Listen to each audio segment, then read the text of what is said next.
Hello दोस्तों, मेरे प्यारे दोस्तों, नमस्कार। स्वागत है आपका अपना स्टडी चैनल लर्निंग जीएस वाला में। आज हम एनसीईआरटी क्लास 8 हिस्टोरी के चैप्टर 8 राष्ट्रीय आंदोलन का संगठन 1870 के दशक से 1947 तक का सफ़र हम कंप्लीट करने वाले हैं। और यह वीडियो सीटेट पेपर 2 सामाजिक अध्ययन एवं किसी भी कंपटीशन के जीके जीएस के लिए काफ़ी महत्वपूर्ण है। तो चलिए दोस्तों, बिना समय गंवाए शुरू करते हैं। इससे पहले कि हम आपसे निवेदन करेंगे कि यदि आप हमारे चैनल पर नए हैं तो चैनल को सब्सक्राइब कर लें, क्योंकि आपको लेटेस्ट नोटिफिकेशन मिलता रहे। तो चलिए शुरू करते हैं। ये देखिए, ये राष्ट्रीय आंदोलन के समय की यह बात है। ग्राउंड में नेता धरना प्रदर्शन मांग करते हुए दिखाई पड़ रहे हैं। तो पिछले अध्याय में हम निम्नलिखित का अध्ययन कर चुके हैं। क्या क्या? तो भारतीय भूक्षेत्र पर अंग्रेजों का कब्जा और रियासतों का अधिग्रहण, नए कानूनों और प्रशासकीय संस्थाओं की शुरुआत, किसानों और आदिवासियों की जिंदगी में बदलाव, 19वीं सदी में आए शैक्षणिक बदलाव, महिलाओं की स्थिति से संबंधित वाद विवाद, जाति व्यवस्था को चुनौतियां, सामाजिक एवं धार्मिक सुधार, 1857 का विद्रोह और उसके बाद की स्थिति, हस्तकलाओं का पतन और उद्योगों का विकास।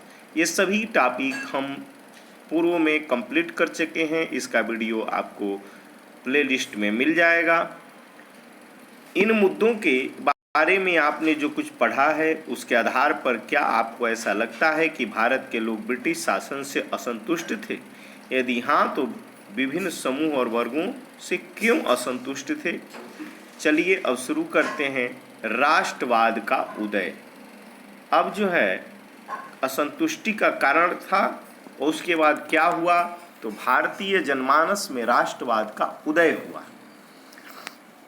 उपरोक्त बदलावों ने लोगों को एक अहम सवाल के बारे में सोचने के लिए विवश कर दिया। यह देश क्या है और किसके लिए है? इसका जवाब धीरे धीरे इस रूप में सामने आया। भारत का मतलब है यहाँ की जनता। भारत यहाँ रहने वाले किसी भी वर्ग, रंग, जाति, पंथ, भाषा या जेंडर वाले तमाम लोगों का घर है। यह देश और इसके सारे संसाधन और इसकी सारी व्यवस्था उन सभी के लिए है। इस जवाब के साथ यह एहसास भी सामने आया कि अंग्रेज भारत के संसाधन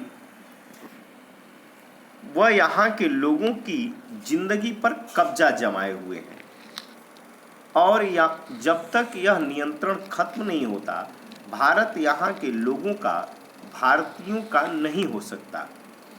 यह चेतना 1850 के बाद बने राजनीतिक संगठनों में साफ दिखाई देने लगी। 1870 और 1880 के दशकों में बने राजनीतिक संगठनों में यह चेतना और गहरी हो चुकी थी। इसमें से ज़्यादातर संगठनों की बागडोर वकील आदि अंग्रेजी शिक्षित पेशेवरों के हाथ में थी। पूना सार्वजनिक सभा, इंडियन एसोसिएशन मद्रास महाजन सभा, बॉम्बे रेजिडेंसी एसोसिएशन और भारतीय राष्ट्रीय कांग्रेस आदि इस तरह के प्रमुख संगठन थे।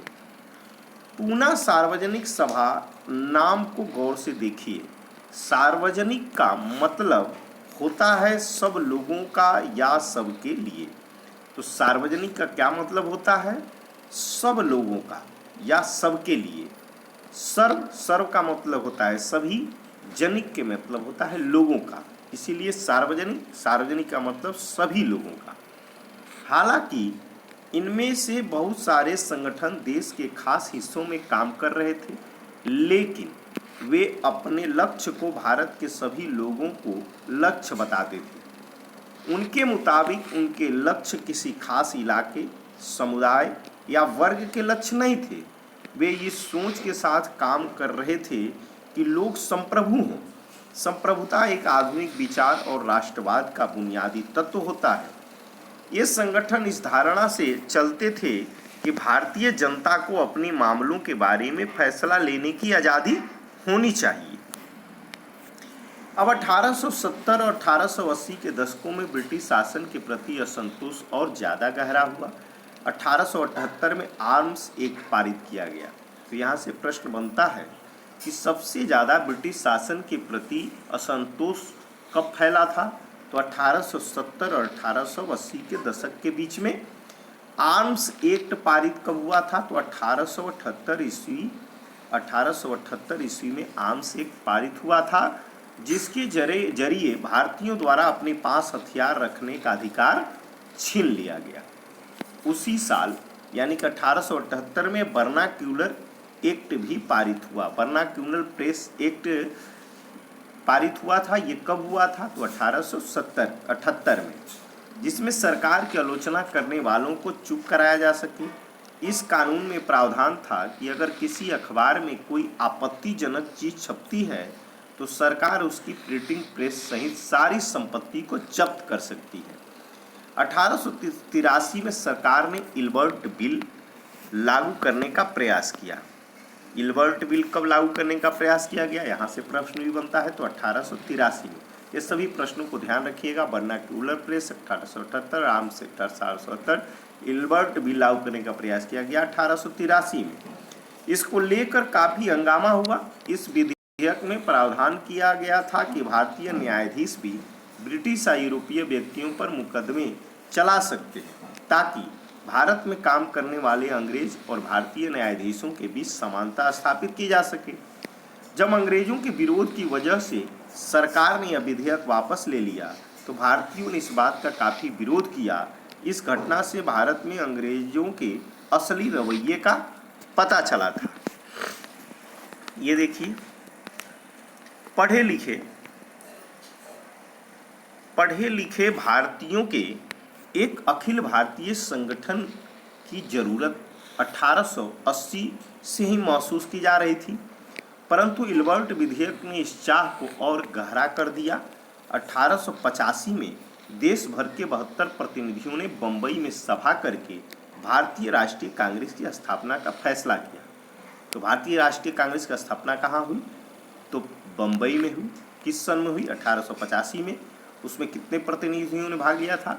तो 72 प्रतिनिधियों ने, जिसके प्रथम अध्यक्ष व्योमेशचंद्र बनर्जी थे। संगठन के प्रारंभिक नेता दादा भाई नौरोजी, फिरोज शाह मेहता, बदरुद्दीन तैयब जी, WC बैनर्जी, सुरेंद्र नाथ बैनर्जी, रोमेश चंद्र दत्त, एस सुब्रमण्यम अय्यर एवं अन्य प्रायः बंबई और कलकत्ता के ही थे।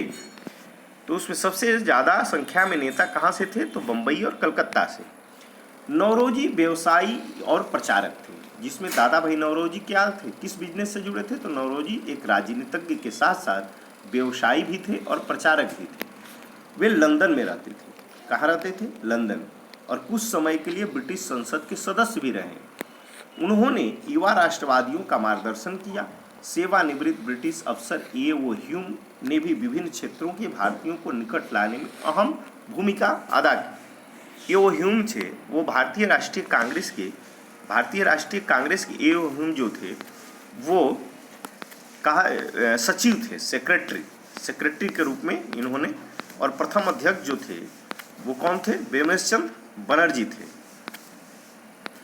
तो इस प्रकार से भारतीय राष्ट्रीय कांग्रेस की स्थापना हुई। चलिए अब आगे चलते हैं। प्रचारक का अर्थ क्या होता है, इसको देख लेते हैं। तो प्रचारक का अर्थ होता है ऐसा व्यक्ति जो सूचनाओं के प्रसार, रिपोर्ट्स, बैठकों में भाषण आदि के जरिए किसी खास विचार का प्रचार प्रसार करता हो। किसी खास विचार का प्रचार प्रसार करता हो। कैसे करता हो? तो रिपोर्ट्स के माध्यम से, सूचनाओं के माध्यम से, बैठकों में भाषण आदि के माध्यम से। इसे प्रचारक कहा जाता है। ठीक है, चलिए। कांग्रेस किसके पक्ष में बोलने का प्रयास कर रही थी? ये एक अखबार का न्यूज है, देख लेते हैं। जनवरी 1886 में द इंडियन मिरर नामक अखबार ने लिखा, बंबई में आयोजित प्रथम राष्ट्रीय कांग्रेस हमारे देश की भावी संसद का केंद्रक है और यह हमारे देशवासियों के लिए अकल्पनीय रूप से लाभकारी परिणामों का जन्म देगी। बदरुद्दीन तैयब जी ने 1887 में अध्यक्ष की हैसियत से कांग्रेस को संबोधित करते हुए कहा था, यह कांग्रेस भारत के किसी एक वर्ग या समुदाय के प्रतिनिधियों से मिलकर नहीं बनी है, बल्कि यह भारत के सभी समुदायों की संस्था है। यह किसने कहा था? बदरुद्दीन तैयबजी, जो कांग्रेस के 1887 के अध्यक्ष थे। अब उभरता हुआ राष्ट्र अक्सर कहा जाता है कि अपने पहले 20 सालों में कांग्रेस अपनी उद्देश्य और तरीकों के लिहाज से मध्यम मार्गी पार्टी थी। इस दौरान कांग्रेस ने सरकार और शासन में भारतीयों को ज़्यादा जगह देने के लिए आवाज़ उठाई। कांग्रेस का आग्रह था कि विधान परिषदों में भारतीयों को ज़्यादा जगह दी जाए, परिषदों को ज़्यादा अधिकार दिए जाएं और जिन प्रांतों में परिषदें नहीं हैं वहाँ उनका गठन किया जाए। कांग्रेस चाहती थी कि सरकार में भारतीयों को भी ऊंचे पद दिए जाएं। इस काम के लिए उसने मांग की कि सिविल सेवा के लिए लंदन के साथ साथ भारत में भी परीक्षा आयोजित की जाए। पहले जो सिविल सेवा की परीक्षा थी वह भारतीयों के लिए भी लंदन में ही पेपर होते थे, अब उसे भारत में भी कराने की बात होने लगी। निरस्त करना क्या अर्थ होता है? किसी कानून को समाप्त करना, किसी कानून की वैधता अधिकृत रूप से समाप्त कर देना निरस्त करना कहलाता है। चलिए आगे चलते हैं। शासन व्यवस्था के भारतीयकरण की मांग नस्लवाद के खिलाफ चल रहे आंदोलन का एक हिस्सा था, क्योंकि जब तक ज़्यादातर महत्वपूर्ण नौकरियों पर गोरे अफसरों का ही कब्जा था, अंग्रेज आमतौर पर यह मानकर चलते थे कि भारतीयों को जिम्मेदारी भरे पद नहीं दिए जा सकते, क्योंकि अंग्रेज अफसर अपने भारी भरकम वेतन का एक बड़ा हिस्सा ब्रिटेन भेज देते थे। इसलिए लोगों की उम्मीद थी कि भारतीयकरण से यहाँ की धन संपत्ति भी कुछ हद तक भारत में रुकने लगेगी। भारतीयों की मांग थी कि न्यायपालिका को कार्यपालिका से अलग किया जाए। क्या मांग थी? भारतीय न्यायपालिका को कार्यपालिका से अलग किया जाए, आर्म्स एक्ट को निरस्त किया जाए और अभिव्यक्ति व बोलने की स्वतंत्रता दी जाए। शुरुआती सालों में कांग्रेस ने कई आर्थिक मुद्दे भी उठाए। उसका कहना था कि भारत में ब्रिटिश शासन की वजह से ही गरीबी और अकाल पड़ रहे हैं। बढ़ते लगान के कारण काश्तकार और जमींदार विपन्न हो गए थे और अनाजों के भारी निर्यात की वजह से खाद्य पदार्थों का अभाव पैदा हो गया था। कांग्रेस की मांग थी कि लगान कम किए जाएं, फौजी खर्चों में कटौती की जाए और सिंचाई के लिए ज़्यादा अनुदान दिया जाए। उसने नमक कर, विदेशों में भारतीय मजदूरों के साथ होने वाले बर्ताव तथा भारतीयों के कामों में दखल अंदाजी करने वाले वन प्रशासन की वजह से वनवासियों की बढ़ती मुसीबतों के बारे में बहुत सारे प्रस्ताव पारित किए। इससे पता चलता है कि पढ़े लिखे संपन्न वर्ग की संस्था होते हुए भी कांग्रेस केवल पेशेवर समूहों, जमींदारों और उद्योगपतियों के हक में ही नहीं बोल रही थी। मध्यमार्गी नेता जनता को ब्रिटिश शासन के न्यायपूर्ण चरित्र से अवगत कराना चाहते थे। उन्होंने अखबार निकाले, लेख लिखे और यह साबित करने का प्रयास किया कि ब्रिटिश शासन को आर्थिक तबाही की ओर ले जा रहा है। उन्होंने अपने भाषणों में ब्रिटिश शासन की निंदा की और जनमत निर्माण के लिए देश के विभिन्न भागों में अपने प्रतिनिधि भेजे। लेकिन मध्यम मार्गियों को ये भी लगता था कि अंग्रेज स्वतंत्रता व न्याय के आदर्शों का सम्मान करते हैं, इसलिए वह भारतीयों की न्याय संगत मांगों को स्वीकार कर लेंगे। लिहाजा कांग्रेस का मानना था कि सरकार को भारतीयों की भावना से अवगत कराया जाना चाहिए। अब यह नारा आता है, स्वतंत्रता हमारा जन्मसिद्ध अधिकार है। बाल गंगाधर तिलक का यह नारा है। इसके बारे में देखते हैं। 1890 के दशक तक बहुत सारे लोग कांग्रेस के राजनीतिक तौर तरीकों पर सवाल खड़ा करने लगे। बंगाल, पंजाब, महाराष्ट्र में बिपिन चंद्र पाल, बाल गंगाधर तिलक और लाला लाजपत राय जैसे नेता ज़्यादा आमूल परिवर्तनवादी उद्देश्य और पद्धतियों का रूप काम करने लगे थे। तो लाल बाल पाल किसे कहा जाता है? तो लाल कहा जाता है लाला लाजपत राय को, और बाल कहा जाता है बाल गंगाधर तिलक को, और पाल कहा जाता है बिपिन चंद्र पाल को। यही लाल बाल पाल तीन नेता थे। उन्होंने निवेदन की, राजनीति के लिए नरमपंथियों की आलोचना की और आत्मनिर्भरता तथा रचनात्मक कामों के महत्व पर जोर दिया। उनका कहना था कि लोगों को सरकार के नेक इरादों पर नहीं बल्कि अपनी ताकत पर भरोसा करना चाहिए। ये गर्मपंथी थे और अपनी ताकत पर विश्वास करते थे।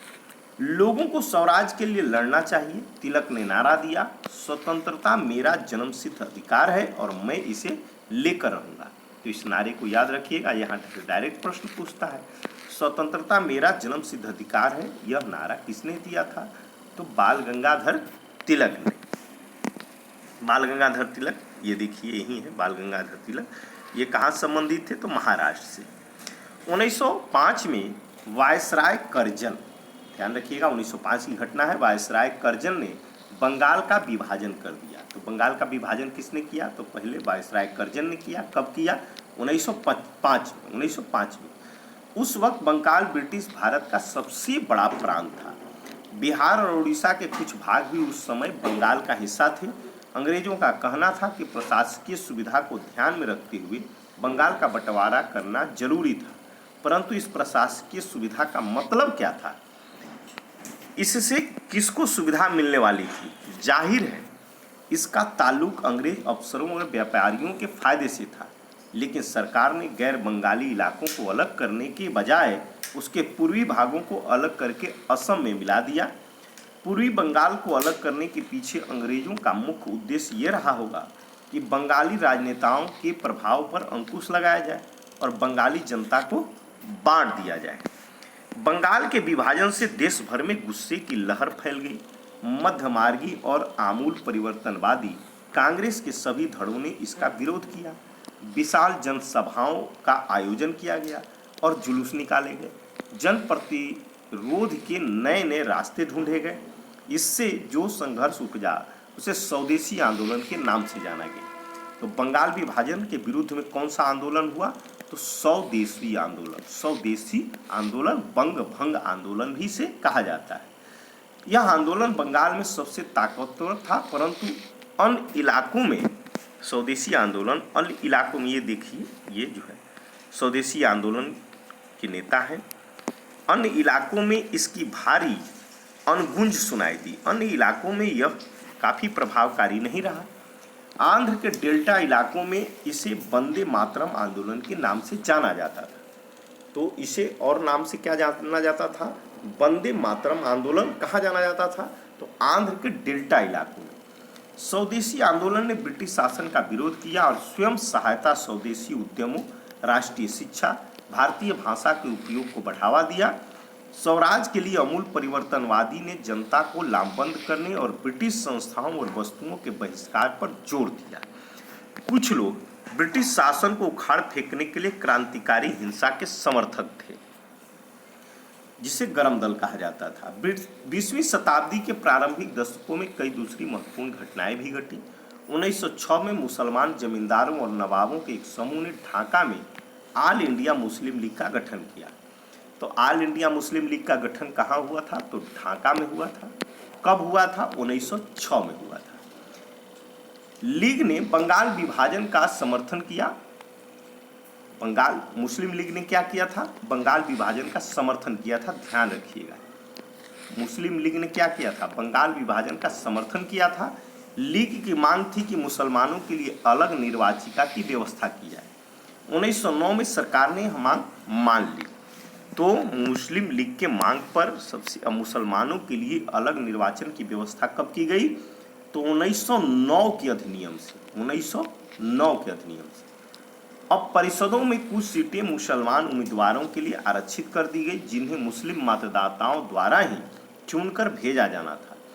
इससे राजनेताओं में अपने धार्मिक समुदाय के लोगों को अपने राजनीतिक समर्थक बनाने का लालच पैदा हो गया। 1907 में कांग्रेस टूट गई। तो कांग्रेस का विभाजन 1907 में नरम और गरम दल में बंट गया। 1907 को, जिसे सूरत में कांग्रेस का अधिवेशन हुआ था, वही ये कांग्रेस दो धड़ों में विभाजित हो गई। मध्यमार्गी धड़ा बहिष्कार की राजनीति के विरुद्ध था। इन लोगों का मानना था कि इसके लिए बल प्रयोग की आवश्यकता होती है, जो कि सही नहीं है। संगठन टूटने के बाद कांग्रेस पर मध्यमार्गी का दबदबा बन गया, जबकि तिलक के अनुयायी बाहर से काम करने लगे। दिसंबर 1915 में दोनों कौमों में एक बार फिर एकता स्थापित हुई। फिर ये 1907 के सूरत फूट के बाद कब मिले? 1915 में। अगले साल कांग्रेस और मुस्लिम लीग के बीच ऐतिहासिक लखनऊ समझौते पर दस्तखत हुआ। तो इससे जहाँ मिले वो लखनऊ समझौता के माध्यम से लखनऊ में ही हुआ था, इसलिए लखनऊ समझौता कहा गया। और दोनों संगठनों ने देश के प्रातिनिधिक सरकार के गठन के लिए मिलकर काम करने का फैसला किया। तो 1915 का जो लखनऊ समझौता हुआ उसमें नरम दल, गरम दल और मुस्लिम लीग सभी एक दूसरे के साथ आकर के एक मंच पर आए। तो 1907 के सूरत फूट के बाद लखनऊ समझौते में एक हुए। अब जो है जन राष्ट्रवाद का उदय।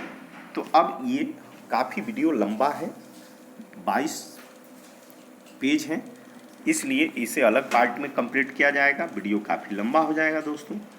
तो इस तरह से एक कंप्लीट तैयारी के लिए वीडियो को वॉच करते रहें, चैनल को सब्सक्राइब करें, बेल आइकन को दबा दें और वीडियो पसंद आए तो लाइक भी करते रहें ताकि मुझे मोटिवेशन मिलता रहे और मैं अच्छे क्वालिटी से और वीडियो देता रहूँ। तो धन्यवाद दोस्तों, thanks for watching my video.